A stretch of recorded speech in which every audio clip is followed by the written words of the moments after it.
Boa tarde a todas, todos e todes. Sejam bem-vindas, bem-vindos e bem-vindes à Conferência de Abertura do primeiro colóquio Linguagem, Gênero e Sexualidade, o CLiGeSex. Nosso conferencista de abertura é o professor David Halperin, da Universidade de Michigan, Ann Arbor, nos Estados Unidos. Ele realizou seu mestrado e doutorado na Universidade de Stanford, no Departamento de Estudos Clássicos, lecionou na Universidade de Michigan e no MIT, além de ter atuado como professor visitante em algumas universidades na Austrália.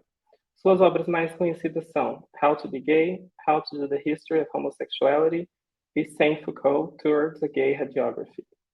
Eu tive o prazer de ser orientado pelo professor Halperin durante meu doutorado sanduíche nos Estados Unidos, e graças a essa conexão temos sua presença aqui, ainda que virtual, no nosso evento.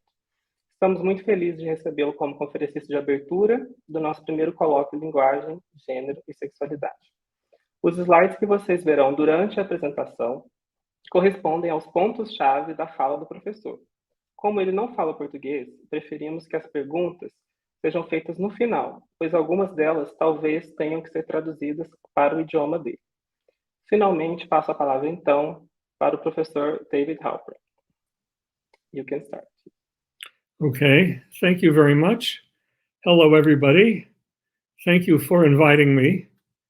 Greetings from Michigan. I'm sorry I can't be with you in person. I have never visited Brazil. I've always wanted to come and visit, but this is the closest I'm going to get for now. When Venan asked me back on September 13th of last year to speak to you today, I really had no idea what I could find to say to you. And when I did finally come up with some notion of what I wanted to talk about, I really wasn't sure that I would have very much to say about it. But after spending a month working on this paper, I discovered that I actually have a lot more to say than I expected, too much, in fact, to say. So I can't present all of it to you today. I'm going to offer you a fragment of a longer paper. I won't try to summarize everything I'm going to leave out, but I'll gesture towards some other parts of the paper if I can, and try to indicate what else I have to say. For now, I'd like to see if I can say something new about the French philosopher and historian Michel Foucault, and about the relation of his thought to queer theory. In particular, I'd like to discuss one of the implications of Foucault's work for the current state of queer literary studies, an implication that I believe has gone unnoticed until now. I'm referring to the implications of Foucault's late work on critique, what he called the critical attitude, and on Parrhēsia, which is an ancient Greek word that refers to unguarded, risky, courageous speech, speech that forthrightly, even defiantly, conveys the speaker's sincere beliefs and articulates an unsafe truth.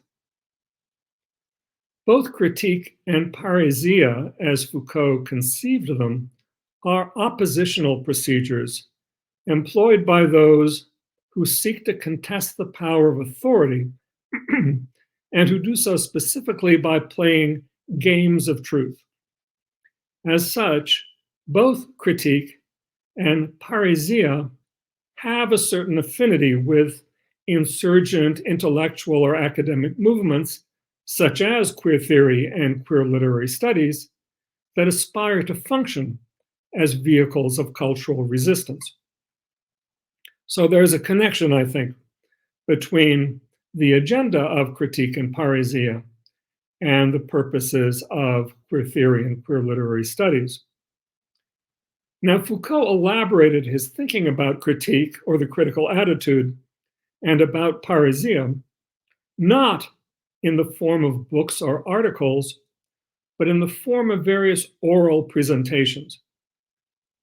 Only one of his lectures on critique and none of his lectures on parrhesia was published during his lifetime.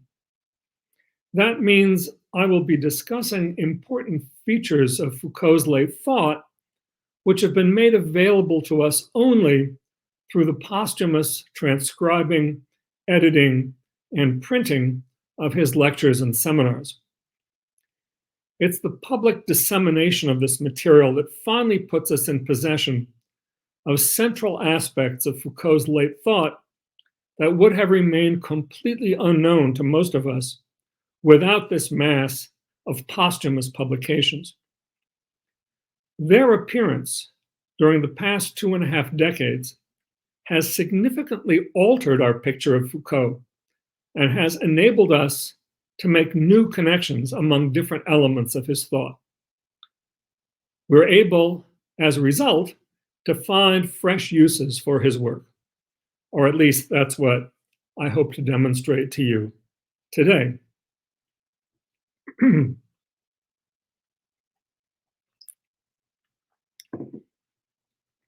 Foucault connects his work on parrhesia with his reflections on critique most explicitly in the seminar he gave at the University of California at Berkeley in October and November of 1983.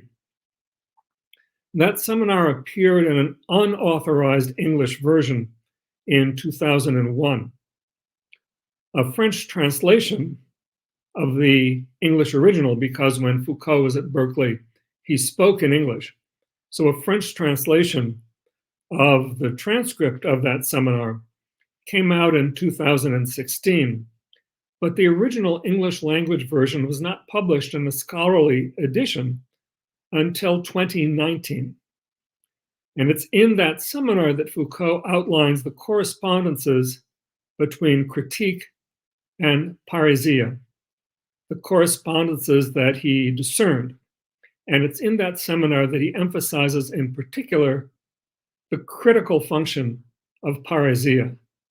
In other words, it's in that seminar that he connects parrhesia most explicitly with critique, as he had earlier defined it. The critical function of parrhesia helps to explain how Foucault came to see parrhesia, as he also saw critique, as a vehicle of freedom and resistance.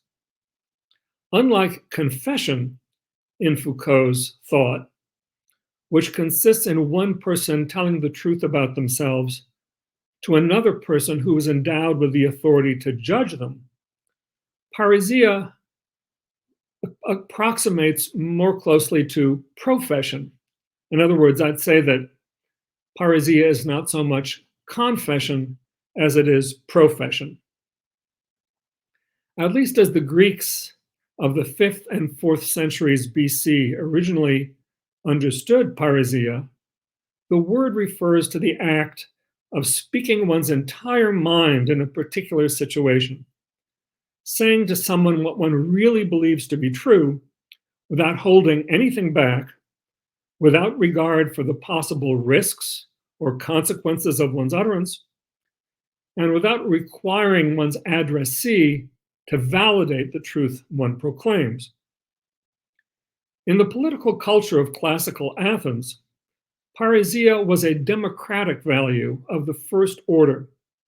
It represented a privilege to which each citizen was entitled regardless of wealth or rank. As such, it endowed all Athenians, all free, native-born male citizens,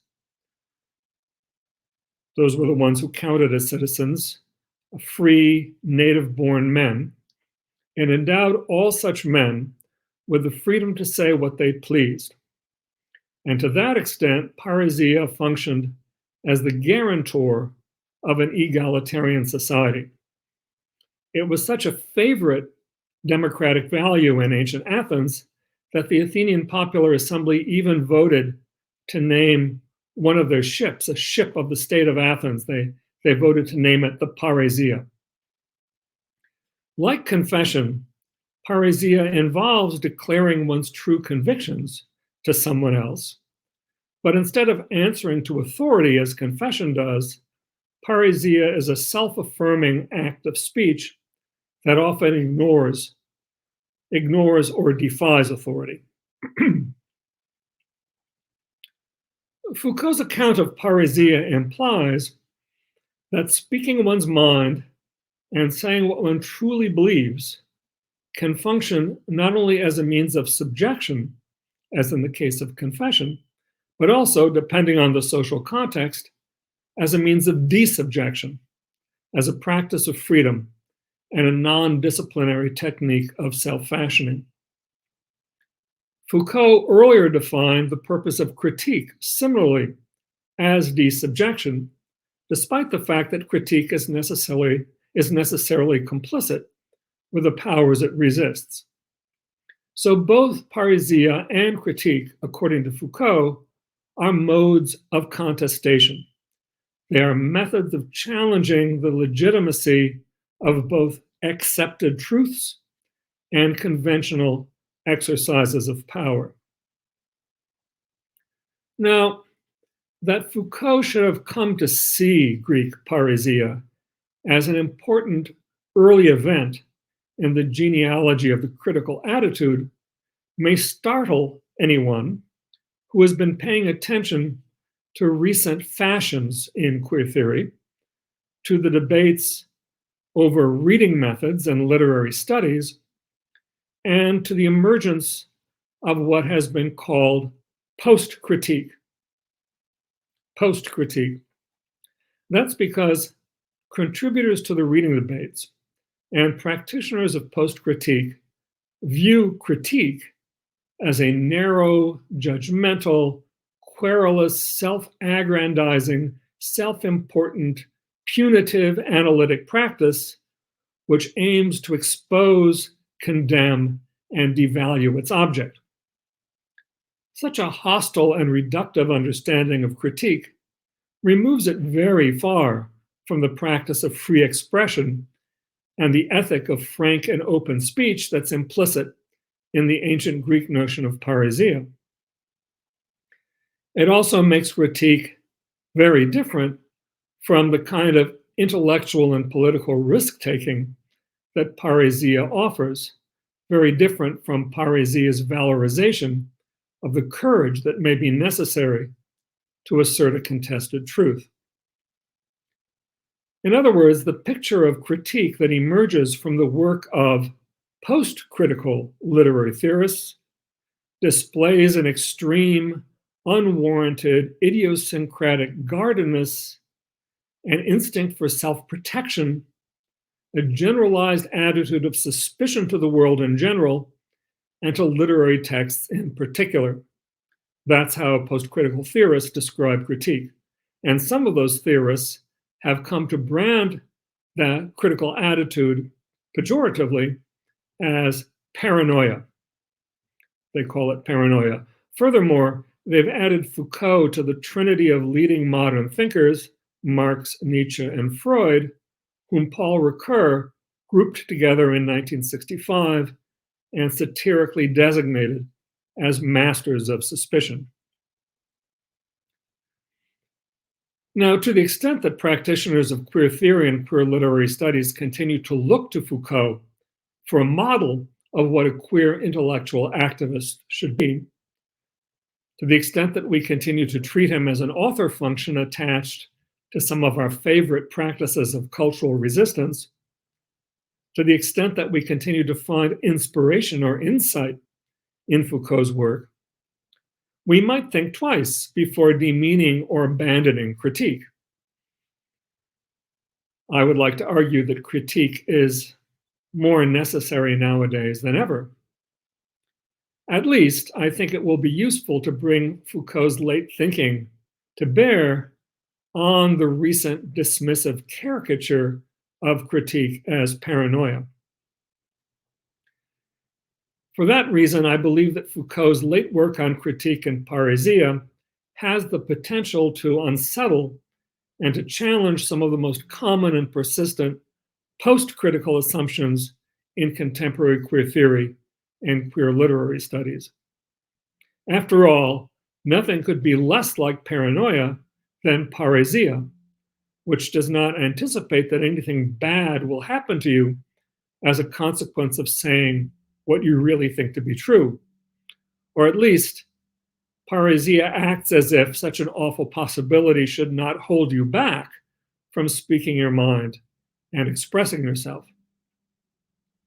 Parrhēsia, understood in that way, is really just about the opposite of paranoia.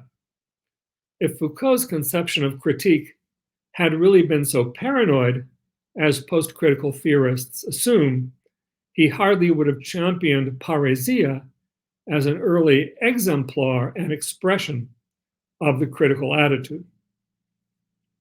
So, the purpose of my paper is to propose a non-paranoid insurgent model of critique based on a reading of Foucault's recently published lectures and seminars. That's what I'm going to try to do very briefly now. I believe that Foucault's final reflections on Parrhēsia disclose a queer model of defiance, of refusal, of social transgression that is entirely free from paranoia, but that constitutes nonetheless an expression of the critical attitude. Foucault's thinking can therefore serve as a corrective to some aspects of queer theory's recent critique of critique. Okay, so that's what I'm going to try to do today.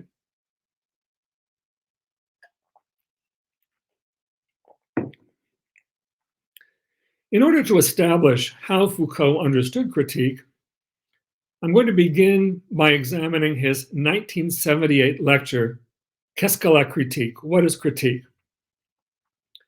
I think it's worth spending some time on this text, partly because it's Foucault's major pronouncement on the topic of critique, partly because it took the form of a lecture which he never finished or published. He delivered it in Paris on May 27th, 1978, and it did not appear in print until 1990 in an obscure French publication, and it remained unknown for another 10 years. It's now become quite well known, but for a long time it was unknown and ignored. Another reason for paying attention to it is because it contains Foucault's most unambiguously political formulation of critique. Although that militant conceptualization of critique continues to inform Foucault's later reflections on the Enlightenment and on Parrhēsia, nowhere else does Foucault present such an explicitly insurgent model of critique. It's that formulation of critique that makes it possible to comprehend why Foucault came to view at least some instances of Parrhēsia in the ancient world as forerunners of critique. I'm not going to attempt to summarize all of the 1978 lecture here. It'll be enough for my present purposes to highlight the rather idiosyncratic ways that Foucault in this talk goes about defining and characterizing critique, what he calls critique. Critique, as Foucault understands it here, emerged in relation to the historical appearance of a new phenomenon in Europe, which Foucault calls governmentality. Governmentality, a word that Foucault coined, governmentality refers to the great multiplication, expansion, and proliferation of techniques and rationales for the combined integrated control of populations and individuals, both as a mass and one at a time. A phenomenon that occurred at the dawn of modernity in Europe and made possible the rise of the modern state. Starting in the 15th century, even before the Protestant Reformation, according to Foucault, the question of how to govern others and how to govern oneself became fundamental to European societies. It produced new theories and practices of what Foucault called the conduct of conduct. That is, it produced new arts of governing individuals, which gradually freed themselves from the context of Christian pastoral care and spiritual guidance, migrated beyond the borders of religious practice, underwent secularization, and expanded into a variety of new domains, pedagogical, political, economic domains, pertaining to the government of children, of the poor, of beggars, families, households, armies, different groups within the population, cities, states, one's own body, and one's own mind.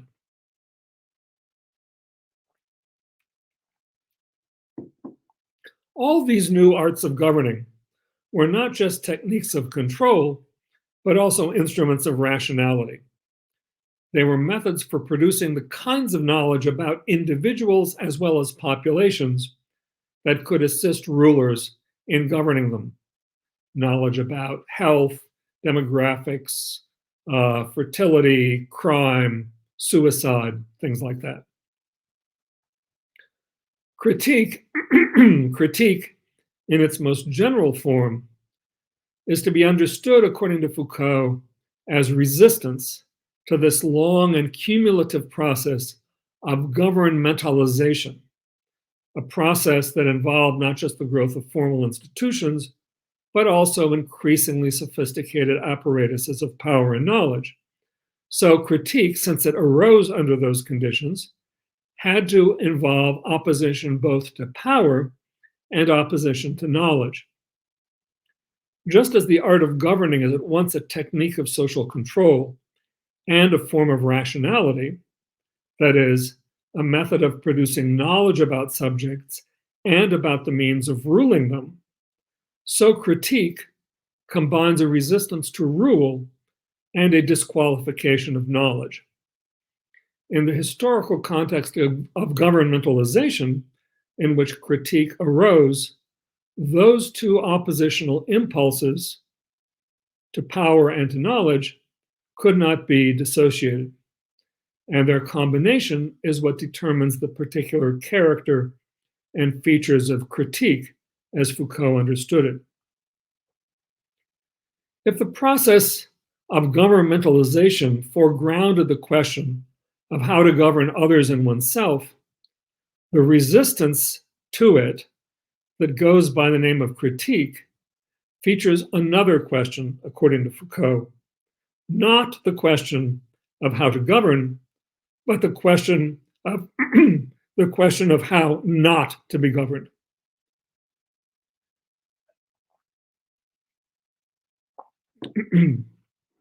I'll repeat that. The resistance to governmentalization that goes by the name of critique features the question not of how to govern, but how not to be governed.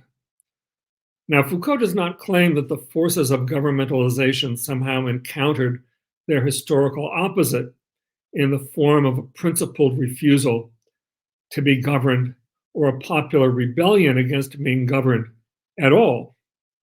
Rather, he observes that throughout all the discussions in the early modern period about how to govern, there arose in different contexts and from different sources a perpetual question about how not to be governed like that, by this or that agency, in the name of this or that principle, for this or that end, by this or that proceeding, like that, for that, by them. That was a quotation from Foucault. And it's here that Foucault discovers the historical genealogy of what he calls the critical attitude. The critical attitude is at once the partner and the adversary of the multiplying arts of government. It expresses a tendency to be wary of them, to reject them, restrict them, set proper limits to them, transform them, try to escape from them or displace them. Yet, all the while, by virtue of this very degree of constructive engagement with them, it collaborates with them, and it extends the line of their development. It's this dialectical interaction between governmentality and the resistance it provokes that ultimately produces in Europe, at the dawn of the modern era, a new phenomenon, according to Foucault, a sort of general cultural form,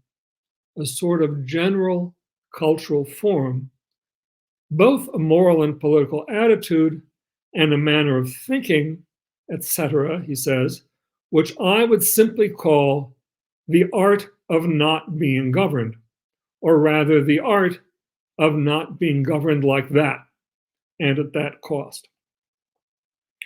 And he offers as a first admittedly imprecise definition of critique, as it arose historically,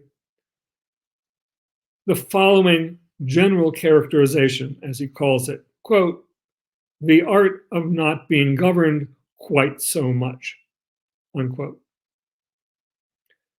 So critique involves setting limits, as I said, both to power and to knowledge. It's a concerted opposition to particular truths, as well as to the particular authorities who rule in the name of those truths. If, Foucault says, governmentalization really is this movement, which has to do, in the very reality of a social practice, with subjecting individuals by mechanisms of power that lay claim to truth, well then, I would say, he continues, I would say that critique is the movement by which the subject gives himself the right to question truth about its effects of power and to question power about its discourses of truth. The right to question truth about its effects of power and to question power about its discourses of truth. And he adds, well then, critique will be the art of deliberate insubordination, of considered indocility.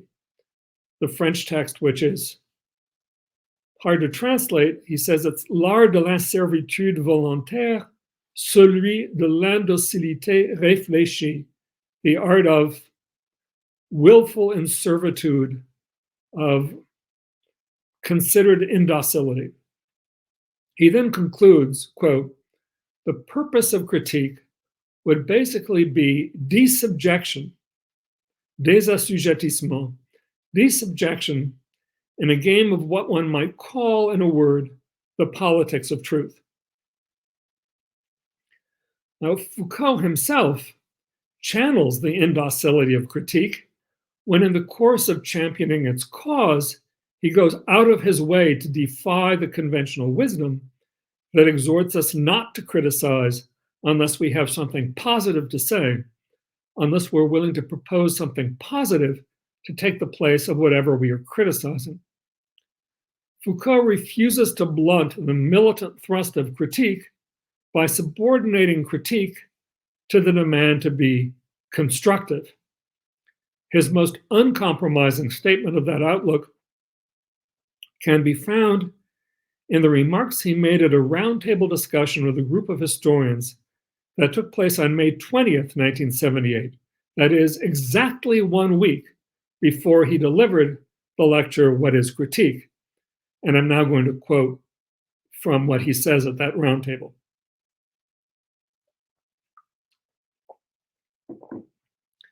He says, the necessity of reform must absolutely not be used as a kind of blackmail in order to limit, to reduce, and to halt the exercise of critique. Under no circumstances should you listen to those who tell you, don't criticize, if you're not capable of carrying out a reform. That's ministerial cabinet talk. Critique doesn't have to be the premise of an argument whose outcome is, here then is what there is for you to do. Critique should be an instrument for those who fight, who resist, and who want no further part of that which is. Critique should be utilized in the actual conduct of conflicts, of confrontations, of essays in refusal. Critique doesn't have to lay down the law for the law. It is a challenge directed to that which is. So that's the quotation. So critique, defined in these terms, is, as you heard, it's a weapon to be used in concrete, specific, evolving struggles. Unlike paranoia, critique in Foucault's conception is not anticipatory. It does not involve endless shadow boxing with imaginary projected enemies. On the contrary, critique is reactive, dependent, and secondary in relation to philosophy, science, politics, morality, law, literature, as positively constituted. Critique intervenes in an already existing situation into which it aspires to introduce a change. Critique in that sense is not paranoid, it is insurgent. If critique were really paranoid, and this is my next point, it could hardly derive, as I've already suggested, from Parrhēsia. If it were paranoid, it could hardly descend from the open profession of genuine belief that the ancient Greeks celebrated as the basis of an egalitarian society. The Foucauldian model of critique as an art of not being governed can be thought to have descended, in some sense, from the deliberate insubordination, the willful inservitude, the considered indocility with which certain Greeks of the classical period claimed the privilege to live out the truth as they saw it, in defiance, if necessary, of social convention. At least, that's what Foucault appears to have believed, and now I'm going to try to indicate to you the connection between critique and Parrhēsia in Foucault's thinking. For an example of the ancient practice of Parrhēsia, consider what Foucault has to say about the Cynics, a school of ancient Greek philosophy founded or inspired by Diogenes of Sinope in the 4th century BC, in the decades immediately following the death of Socrates. When I say consider what Foucault has to say about the Cynics, I'm referring to the second half of his final lecture series at the Collège de France in 1984 on the courage of truth. The final half of his final lecture series is devoted entirely to the Cynics. The Cynics are not his only examples of Parrhēsia. Far from it. He discusses Socrates at length, along with passages from the Greek tragedians and orators, from the Roman moralists, and from the early Christians. But Foucault pays special and close attention to the Cynics and to the relation of cynicism to later traditions in Western philosophy. And this is significant to me because the Cynics are clearly the queerest of all the ancient philosophical schools. They were the subject of much vilification and ridicule in antiquity. Moreover, they produced very little in the way of theory or doctrine. They weren't much given to writing treatises. That is an omission which has made their thought largely inaccessible to later generations of students and historians. Rather, They embodied their ideas in spectacularly scandalous and often offensive styles of life. Cynic philosophy, as we possess it, consists largely of dicta by major figures, of anecdotes about Diogenes and other Cynic leaders, and reflections about the Cynic way of life by Epictetus and various late antique commentators who lived centuries later. Those are our sources for our knowledge about the Cynics.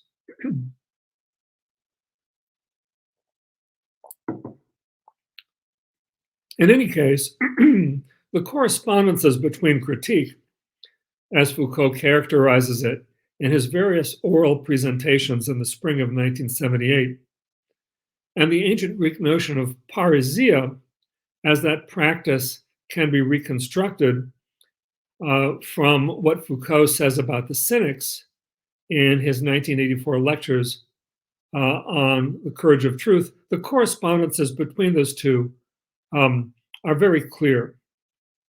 Now, the word parrhēsia isn't used that often by the Cynics, but it does crop up with some regularity in the ancient literature on them, and significantly, when Diogenes himself was once asked, according to a late antique biographer, what in human beings is most beautiful, he replied, parrhēsia.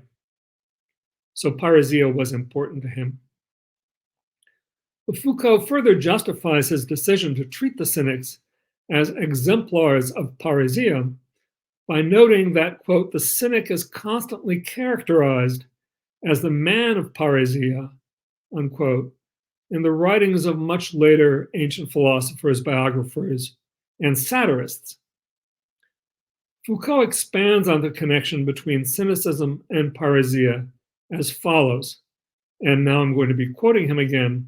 He says, it seems to me that in cynicism, in Cynic practice, the requirement of an extremely distinctive form of life with very characteristic, well-defined rules, conditions, or modes, that requirement of a distinctive form of life is strongly connected to the principle of truth-telling without shame or fear, of unrestricted and courageous truth-telling, of truth-telling which pushes its courage and boldness to the point that it becomes intolerable insolence. Unquote. Now, Diogenes was one of many figures in the generation or two after Socrates who followed Socrates' example in leading a philosophical life in accordance with the dictates of reason, giving a higher priority to the requirements of virtue than to the force of social convention. But Diogenes took those Socratic principles to more radical extremes than did anyone else.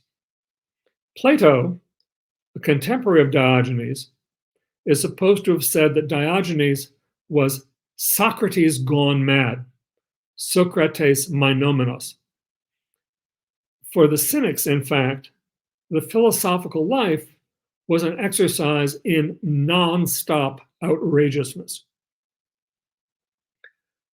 Like many Greek philosophers, Diogenes believed that the good life entailed living according to nature, but he understood that injunction in a highly idiosyncratic, uncompromising fashion, and he acted out that ethic in flamboyantly antisocial ways. Having received a command from the oracle of Apollo at Delphi, a command from the oracle that instructed him to deface the currency, to deface or debase the currency, Diogenes set out to invert the standard values of Greek life, to flaunt his rejection of accepted cultural forms, and by those means to bring about a massive alteration of the social world. He based his model of living according to nature on the animals. The word cynic derives from the Greek word for dog, and dogs were creatures much reviled by the ancient Greeks for their shamelessness. Accordingly, Diogenes did not hesitate to defecate or to masturbate in public. When not clothed in a rough and filthy cloak, he wore a barrel as a form of clothing. He avoided marriage and domesticity.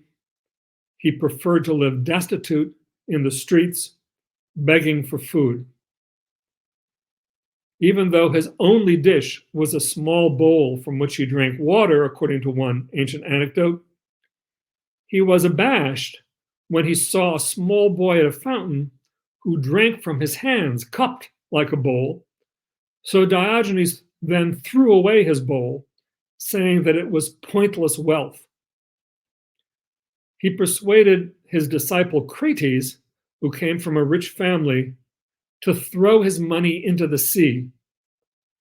I think this is interesting. Diogenes didn't tell Crates to give his money away or to give it to the poor.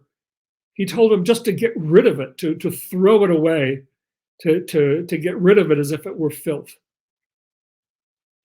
Diogenes even tried to eat raw meat. When someone struck him on the head, he did not defend himself. He only said, "Next time I will wear a helmet." So he's spectacularly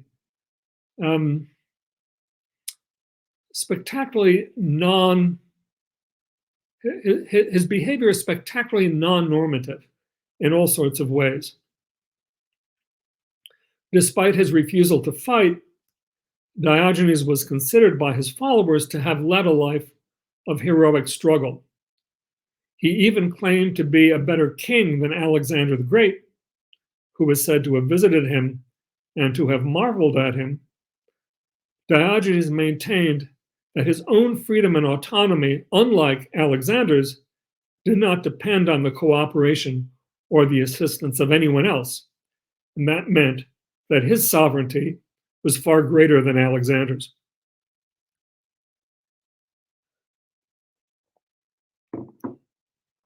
By such behavior, and by the provocative dicta with which he justified it, Diogenes tried to display to his onlookers what true emancipation looks like. That emancipation entailed, or at least displayed, a thoroughgoing, principled rejection of normal life, a rejection that was deliberate, flagrant, daring, and uncompromising.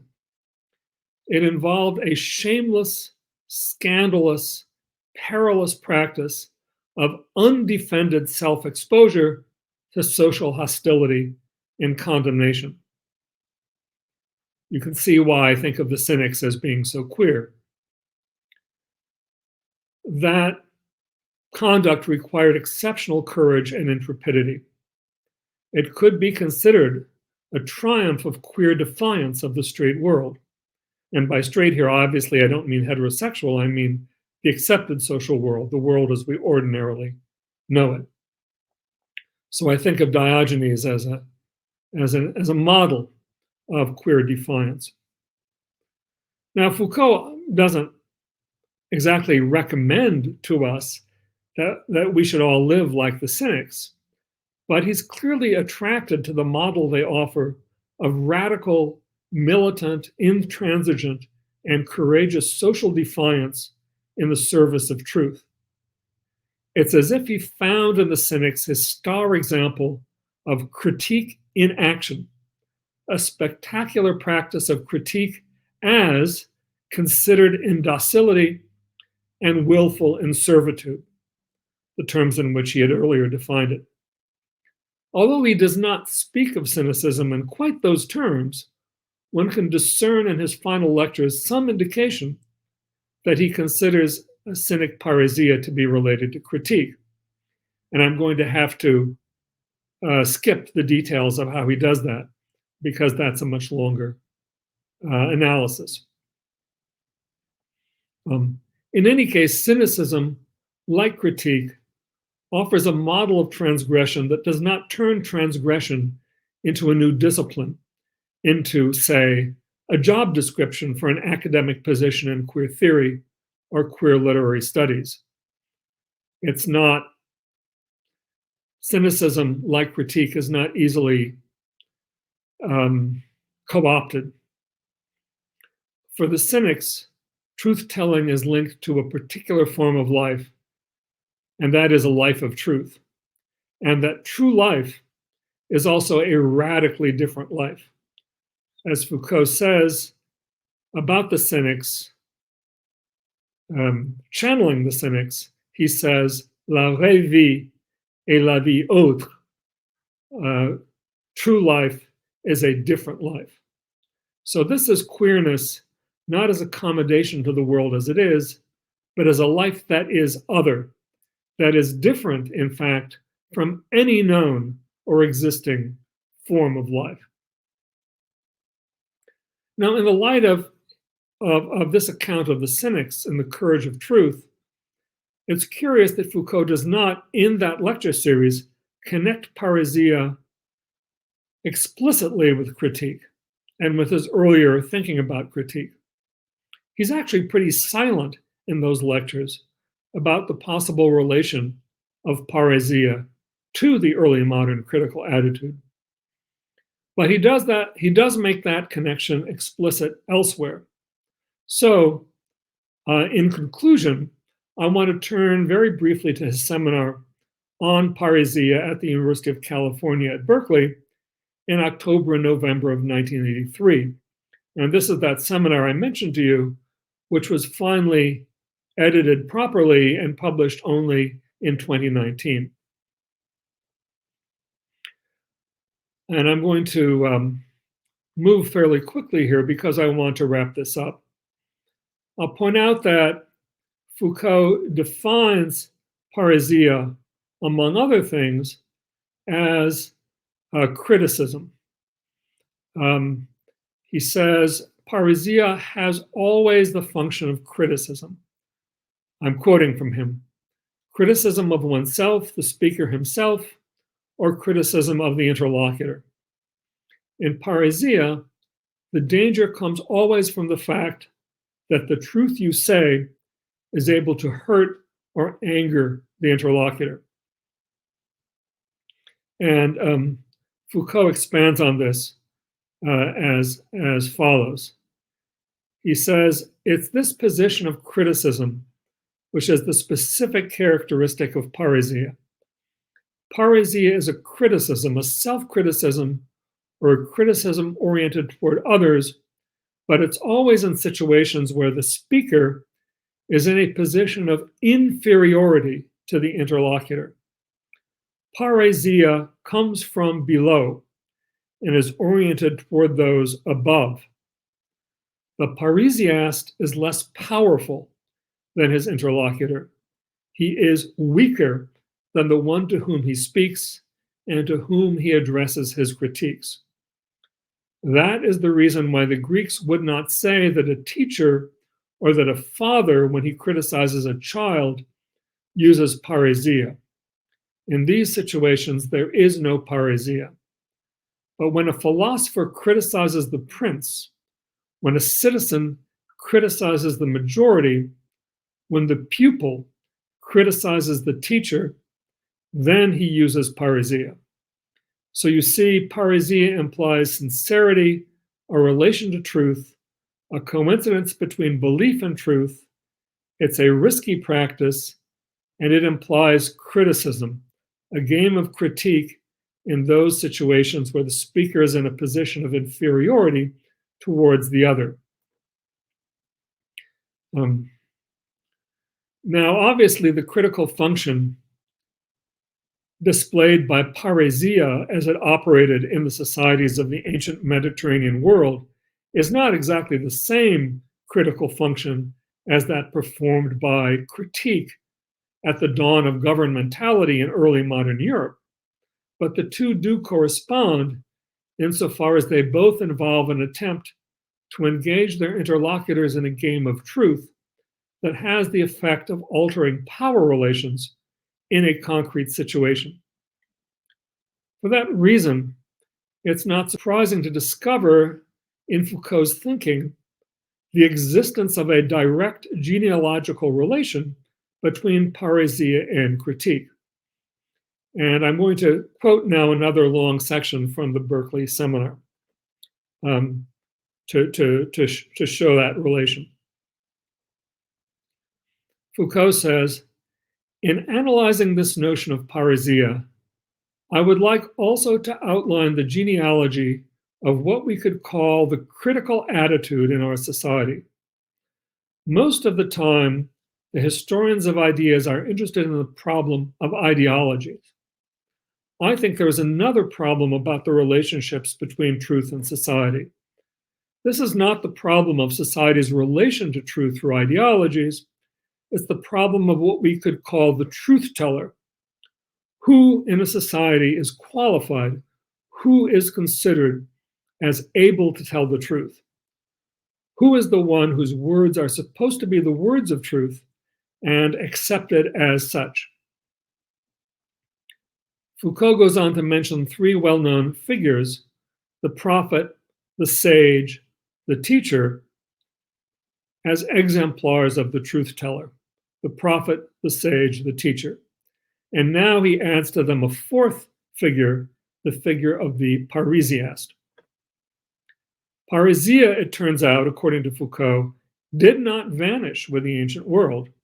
It is alive and well today. In the modern world, it takes the form of critique. And here is what Foucault says about it. Quote, I think that in our society, even if we don't have the word parrhesia, the parrhesiastic role, what we could call the critical role, is something which is very important. There is at least a very sharp, very fierce competition in our society for this function of telling the truth in the parrhesiastic way. There is a competition between religious movements, political parties, the university, and the press, the newspapers and the media. Those four kinds of institutions, religious movements, political parties, university, and the press or media, are institutions that pretend to do their own job and to also play the parrhesiastic game.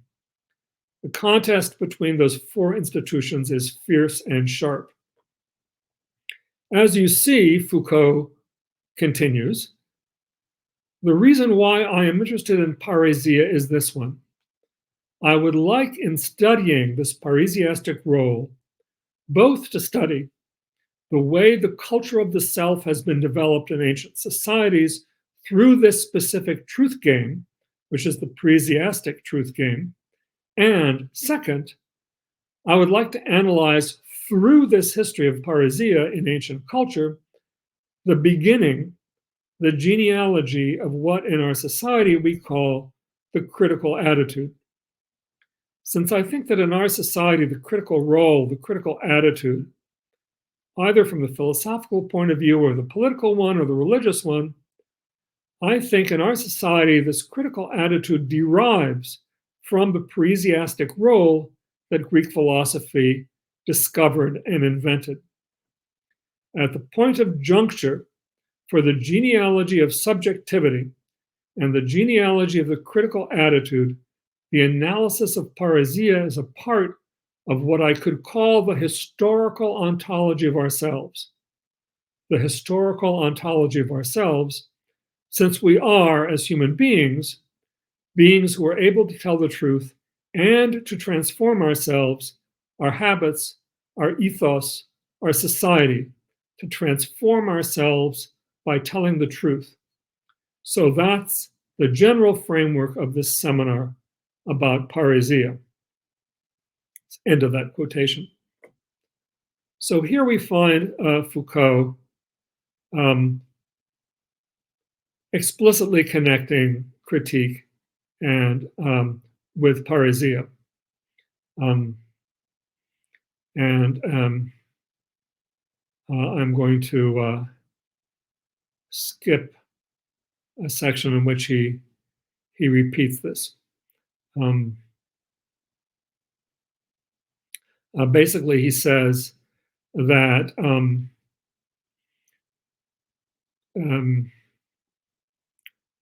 that already in the ancient world, there's a split between what becomes formal academic analytic philosophy and another form of thinking, which he would call something like the historical ontology of ourselves. Okay, to sum up, Foucault's understanding of critique and parrhēsia bears little resemblance to the portrayal of critique by post-critical theorists who present it as a perverse expression of suspicion or as an effort to track down hidden enemies. Rather, Foucault's understanding of critique centers on truth as a site of contestation and on the courage that may be necessary to achieve emancipation, whether intellectual or political. Foucault's emphasis falls on the goals of changing the world and transforming or reinventing the self. As such, Foucault's model of critique and parrhēsia aligns with his promotion of the gay movement as a queer insurgency, not unlike ancient cynicism. Foucault thought of the queer movement as a resistance, both to intellectual traditions of homophobia in particular, and to specific oppressive social arrangements. The lesbian and gay movement, as Foucault saw it in his own day, was not just a struggle against the power effects of homophobic discourses or the anti-gay truth effects of heterosexual privilege. It was also a new historic opportunity. He thought of the lesbian and gay movement as a new historic opportunity that could afford everyone, queers and straights alike, the possibility of transforming ourselves through a daring life experiment. Foucault specifically called on queer radicals to discard the science of sexuality in favor of a new aesthetics or stylistics of existence, like the aesthetics or stylistics of existence practiced by the ancient philosophical schools. Foucault thought that it was through such a historico-critical experience of life that gay men in particular might be able, at long last, to become homosexual. He said that the goal of the gay movement, he thought, was not to say that we are homosexual, but to become homosexual. I've written a great deal about that in my book, Saint Foucault. So I'm not claiming that everything that Foucault says about critique is correct. I don't think necessarily that he has the last word to say about all this, but I just want to point out that his final reflections provide a very different model of critique from the one that's familiar from recent debates in literary studies over reading methods. And it's also, I believe, I think that Foucault's model of critique is a radically queer one. And so I think it could provide queer theorists with encouragement or inspiration to rethink some of our recent assumptions about the paranoid nature of critique and about the wisdom of abandoning it in favor of post-critique and other contemporary fashions. Okay, so that's what I have to say to you today.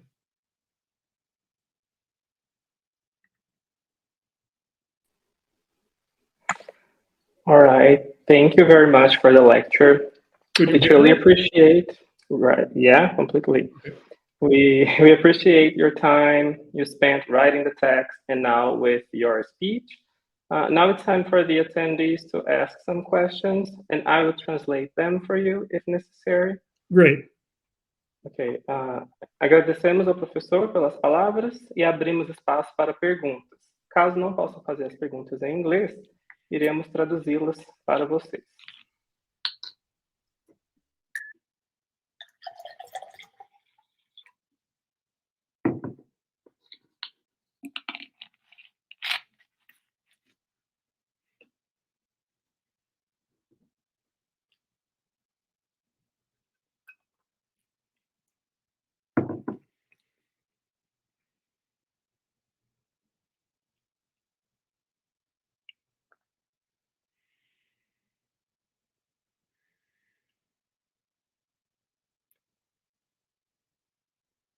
Was what I said clear? Did it make sense? Yeah. There's a question here. Yeah.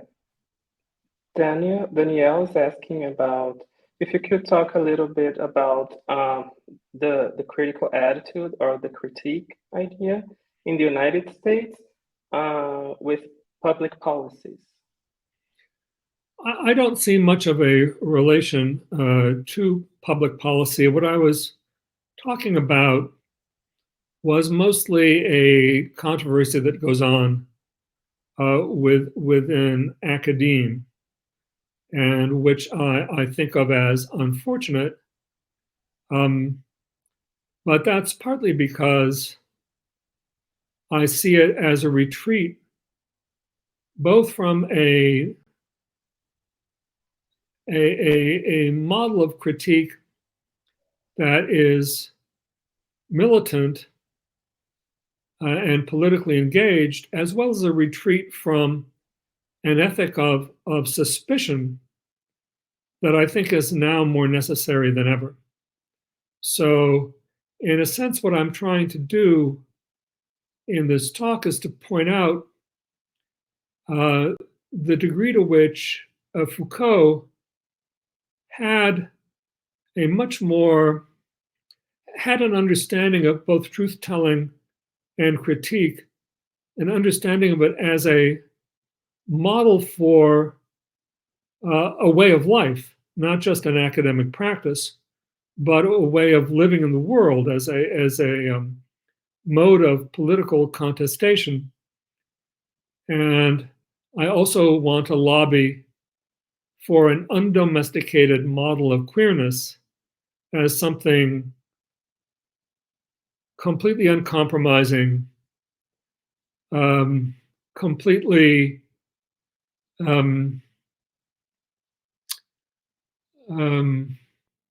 as yet unknown, as yet unachieved, as different from all known forms of life. Great, and I would like to add something to that because, like, my question was pretty much related to how can we relate the critical attitude to contemporary forms of resistance, not only theoretically or in academia, but just like Foucault stated, how can we act? How can we put that in practice now that we know the importance of the critical attitude and thanks to your speech, like the cynics, their attitude and Parrhēsia as well? Well, of course, Diogenes and the cynics were responding to a particular social situation, to a particular society, to a particular culture of their own day. And for that reason, Foucault never proposes to us, never tells us what we should do or how we should think of political resistance, because he thought that was something that groups of people who felt the need to push back against some aspect of their own society should formulate themselves in relation to the particular situation that they found themselves in, according to an analysis of what in their world was possible to change, and a reflection on the most effective ways of making that change. So this is not a general rule to be applied. There's no general advice. This would have to, and it would be different obviously from the United States or Brazil. So situations are different, even though there are obvious correspondences. So it's not so much a question of coming up with a particular model of resistance or political action, so much as describing a kind of perennial relation among telling the truth, transforming ourselves personally, subjectively, and efforts to defy some features of the normal world or normal life in order to lead a life that is both the true life and a life that is a different life from the kind of life that has been proposed for us to live. Great, thank you. One more question. Fabio asks, considering what you brought up here today regarding Foucault, can we say that queer critique would be a way to be followed if we think about the need to do new kinds of writings, like gay writings, like writings done by gay, lesbian, and African American people? Well, yes, I think that all sorts of insurgent and minority groups are doing this kind of critical work, both critical action and critical reflection. So Foucault, and I, I identify with him in this respect. Foucault wasn't interested in prescribing to these groups things to do. He was rather interested in extracting from their creative efforts a new model for how practices of freedom could evolve. So Foucault was impressed by the innovations produced by the women's movement and the lesbian and gay movement, especially as he encountered them in the United States. And when I worked on Foucault, I was, of course, inspired by the AIDS activist movement, by ACT UP and other activist groups in the US. I wasn't, they were the ones who were putting these kinds of ideas into practice, and in a way, making Foucault's thought actual.